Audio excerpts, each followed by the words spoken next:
Halo, kembali lagi di channel YouTube saya. Jadi pada kesempatan kali ini, saya ingin membahas mengenai game pengasah otak. Sebelumnya perkenalkan dulu, nama saya Alda Agustina Sari dengan NIM 2005097455. Saya dari Universitas Negeri Surabaya. Ya, langsung saja tentang game ya. Game, deskripsi game. Berkembangnya teknologi itu nggak disadari menjadi sebuah alasan kenapa game mobile banyak diminati oleh orang-orang. Game sendiri adalah sesuatu yang dapat dimainkan dengan aturan tertentu sehingga nanti akan ada yang menang dan ada yang kalah. Biasanya dalam konteksnya ini tidak serius atau dengan tujuan refreshing gitu ya.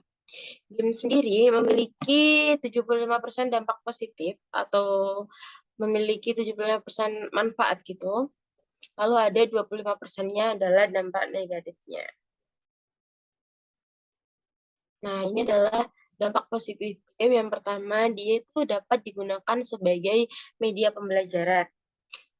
Lalu meningkatkan kemampuan membaca, mendorong imajinasi dan kreativitas, melatih fokus, lalu untuk menambah teman dan relasi, melatih kemampuan problem solving, dan juga meningkatkan koneksi sosial. Lalu jika ada dampak positif, berarti kan pasti ada dampak negatifnya. Yaitu yang pertama, dia dapat mengganggu kesehatan mata apabila dimainkan secara terus-terusan gitu. Jadi nanti mata akan pasti merasa pegel, capek, seperti itu. Lalu ada gangguan motorik, menurunkan tingkat konsentrasi anak, kurangnya bersosialisasi, masalah komunikasi, emosi tidak stabil, dan juga nyeri sendi. Lalu ada di sini saya akan membahas mengenai game edukasi. Game edukasi ini sendiri merupakan media pembelajaran yang bersifat mendidik, di mana dengan media tersebut dapat mendorong siswa untuk berpikir kreatif dan melakukan kegiatan dengan sesama siswa dalam melakukan permainan dalam kegiatan pembelajaran. Jadi, permainan ini melibatkan siswa dalam proses pengalaman dan sekaligus menghayati tantangannya. Dia juga nanti siswa akan mendapatkan inspirasi, dia juga bisa terdorong untuk berpikir kreatif, berintegrasi dalam kegiatan dengan sesama siswa dalam melakukan permainan. Nah, walaupun pada setiap siswa melakukan kegiatan yang sama dengan teman-temannya, tetapi proses pengalaman batinnya dalam pengembangan potensinya ini mungkin berbeda-beda gitu. Jadi dapat disimpulkan game edukasi ini sangat-sangat bermanfaat untuk mengedukasi peserta didik gitu. Nah, di sini saya ingin membuat sebuah game kuis yang saya beri nama sebagai game pengasah kecepatan otak atau game kuis pengasah kecepatan otak, di mana game ini nanti di mana game ini nanti berbasis kuis dengan berbagai mata pelajaran. Nah, kenapa kenapa sih harus game pengasah kecepatan otak? Karena saya ingin pemainnya ini nanti dapat menyelesaikan soal dengan cepat gitu. Jadi nanti pada game ini kan ada 4 mata pelajaran nanti ya. Itu ada matematika, kimia, fisika, dan bahasa Inggris. Nah, tiap mata pelajarannya ini nanti dia memiliki 4 level. Nah, nanti pada level 1 dia memiliki waktu hanya 1 menit untuk mengerjakan soal. Nah, untuk level 1 ini level paling mudah, karena levelnya paling mudah maka hanya diberi waktu 1 menit. Jadi untuk level 2, level 3, level 4 itu karena tingkatannya semakin tinggi atau tingkatan soalnya nanti semakin sulit, jadi nanti dia bertambah 1 menit 1 menit. Jadi untuk level 2 menjadi 2 menit, level 3 menjadi 3 menit, dan level 4 nanti menjadi 4 menit.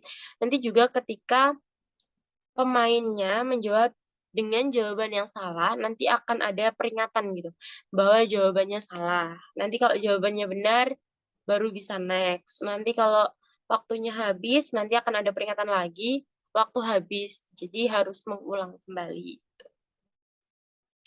Untuk target pemainnya sendiri ini, kita sebenarnya ini untuk umum, tapi dikhususkan untuk lebih utamanya untuk siswa menengah pertama ya, karena mata pelajarannya sendiri adalah matematika, kimia, fisika, bahasa Inggris gitu. Tapi bisa juga untuk sekolah menengah atas, tapi untuk yang IPA saja, seperti itu.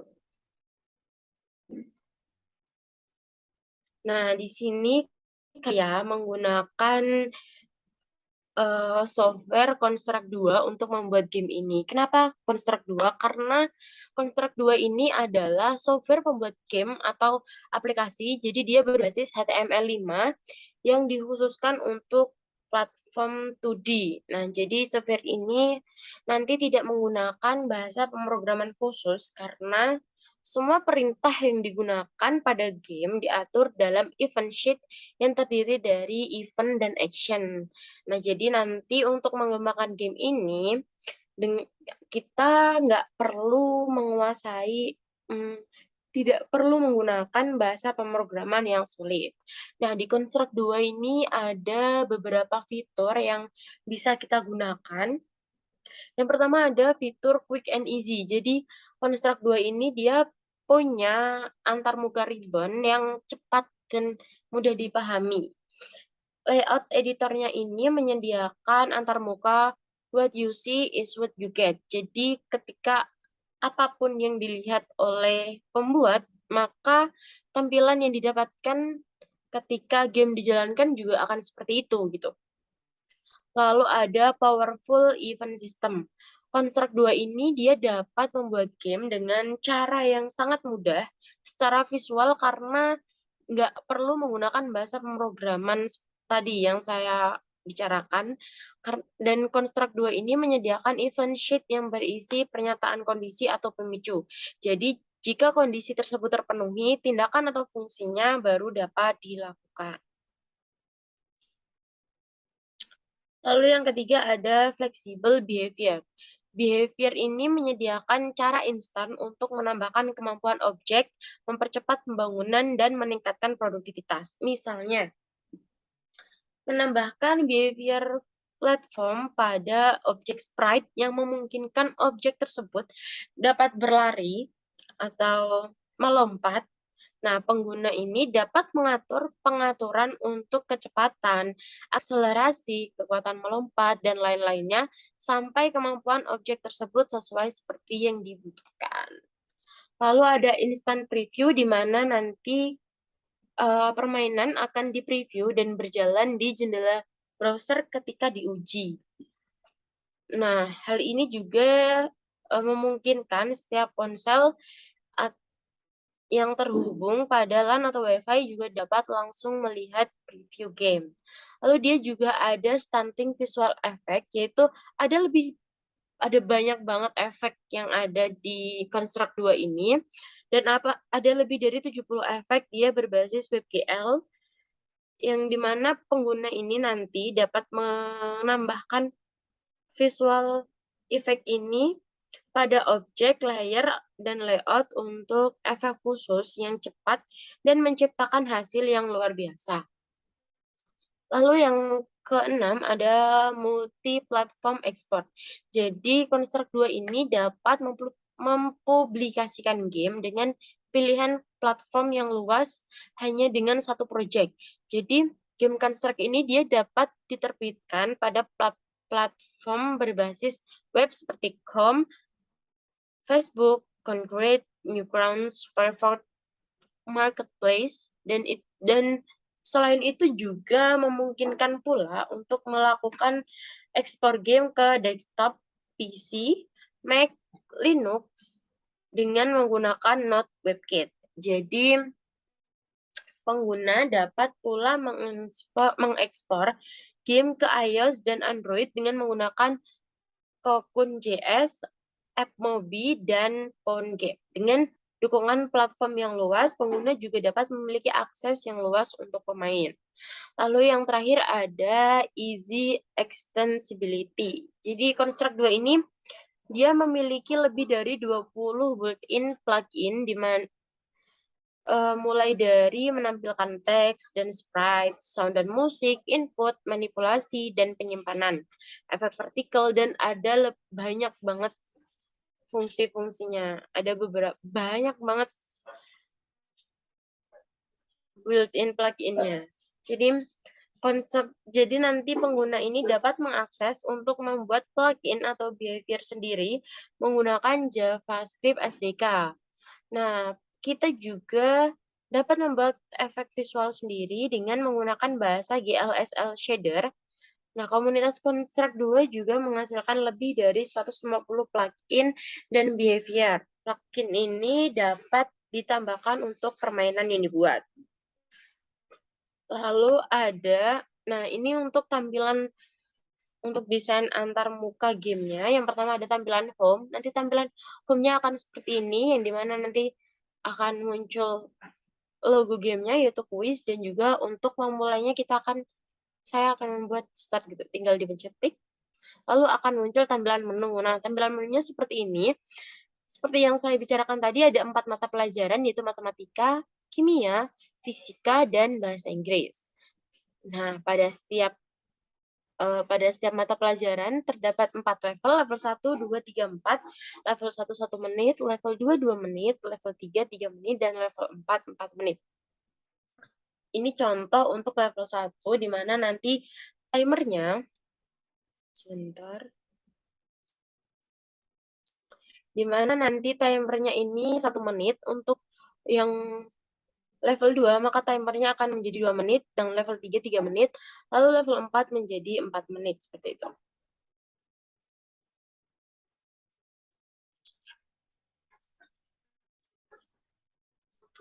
Lalu jika salah,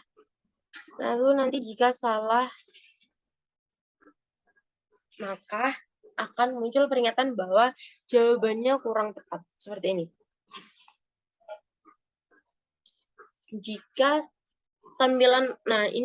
waktunya habis tapi belum bisa menyelesaikan soalnya, jadi akan ada tampilan waktu habis gitu.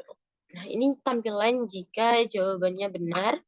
Dan yang terakhir adalah ada tampilan settingnya. Tampilan settingnya ini, jadi nanti kan ini di gamenya ada musik, ada soundnya gitu. Jadi soundnya nanti akan kayak ketika waktu kurang dari 10 detik, maka akan ada tik, tik, tik gitu. Terus ketika benar langsung ada kayak ring, ring gitu. Nanti kalau salah, tetot, ya gitu-gitu. Lalu musiknya ini nanti ada musik latar belakangnya sendiri. Dia seperti musik game pada umumnya gitu. Oke, jadi sekian untuk presentasi game yang ingin saya buat. Untuk kurang lebihnya saya mohon maaf. Thank you guys.